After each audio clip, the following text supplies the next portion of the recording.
Strategically situated at the southern extremity of the Malay Peninsula, midway between India and China, lies the free port of Singapore, one of the most important links in Great Britain's chain of empire, where ships from the 7 seas come and go with variegated cargoes, making Singapore one of the busiest and most colorful ports in the world.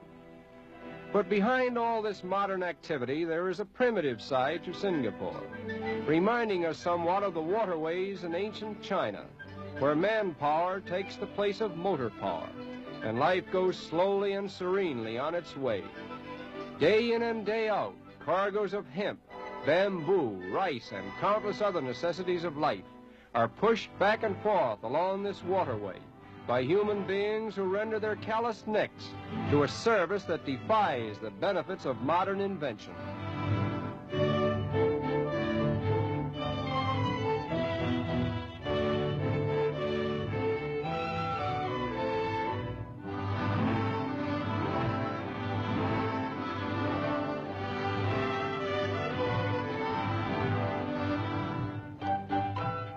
It is said that Singapore was first settled by Malays about 3 centuries ago.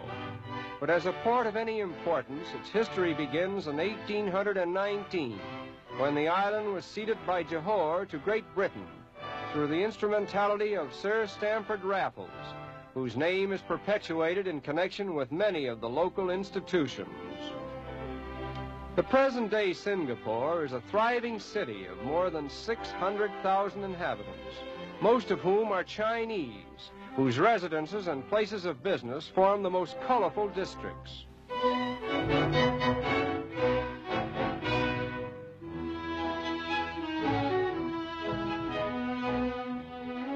Incidentally, the word Singapore is derived from the Sanskrit words Singa, meaning lion, and Pura, meaning place, and in former times it was referred to as the City of the Lions. Prior to the advent of Sir Stamford Raffles, the island of Singapore belonged to Johor, and it is now joined to that state by a picturesque causeway, which was opened in 1924 and is regarded as one of the engineering achievements of the 20th century. This important causeway also provides a connecting link between Singapore, the Malay states, and Siam, making it possible to travel by railway train from Singapore to Bangkok, a distance of over 1,100 miles. Driving over the causeway into the independent state of Johor, we arrive at the capital city, known as Johor Bahru, with a population of over 20,000 inhabitants, living and looking very much the same as their neighbors across the causeway. In fact, outwardly at least, Johor Bahru to us is merely a continuation of the oriental sections of Singapore.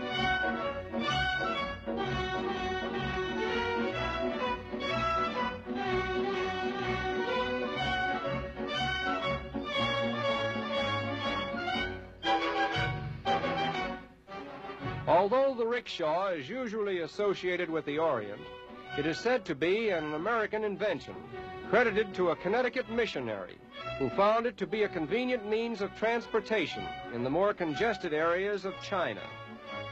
One of the unique features of the Malay Peninsula is the traffic policeman with wings. We were told that this celestial adornment was designed to save the traffic policeman from overexertion in an extremely warm climate.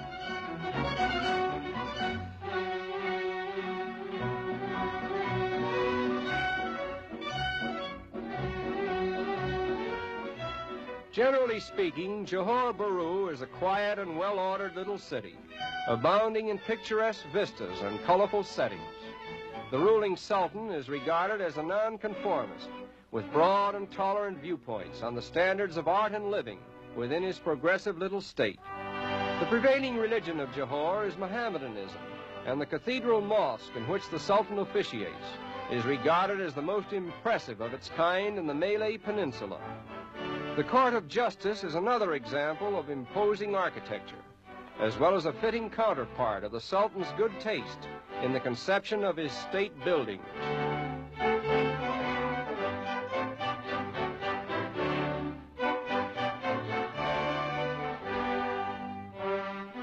Opposite the Court of Justice, we behold the gateway to the Sultan's palace. And just as we are about to enter, an automobile is driven out by a solitary driver who happens to be the son of the Sultan and heir to the Sultanate of Johor, a most democratic and hospitable young prince who welcomes us with a greeting in perfect English and insists that we enter the palace grounds and make ourselves at home, which we do. And the palace itself is the first object of interest to engage our attention. The Sultan, who is a bit of a humorist, told us that he no longer lives in this palace because he was literally driven out of it by curious tourists who were so intrigued by his world-famous collection of stuffed animals as well as his gold and silver plate that he was obliged to convert the palace into a museum.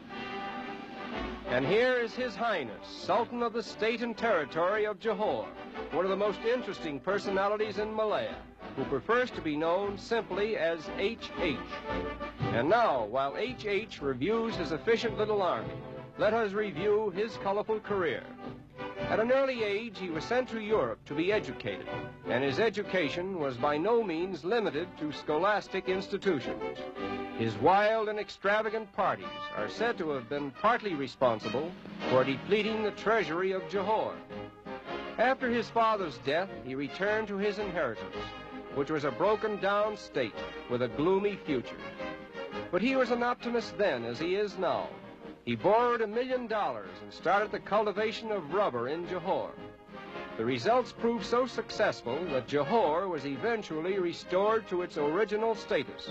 And today, thanks to the praiseworthy efforts of its Sultan, it is the foremost state in unfederated Malaya, with an army that is also a credit to the Sultan's genius for organization and finance.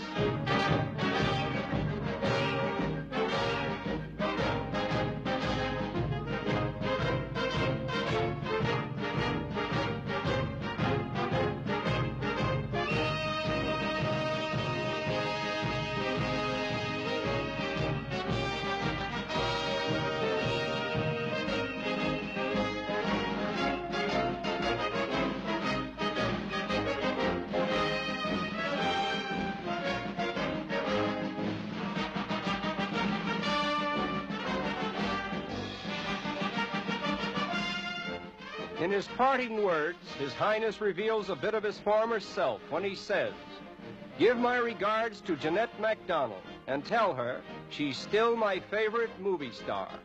And that is the message which we take with us as we say farewell to His Highness, the Sultan of Johor.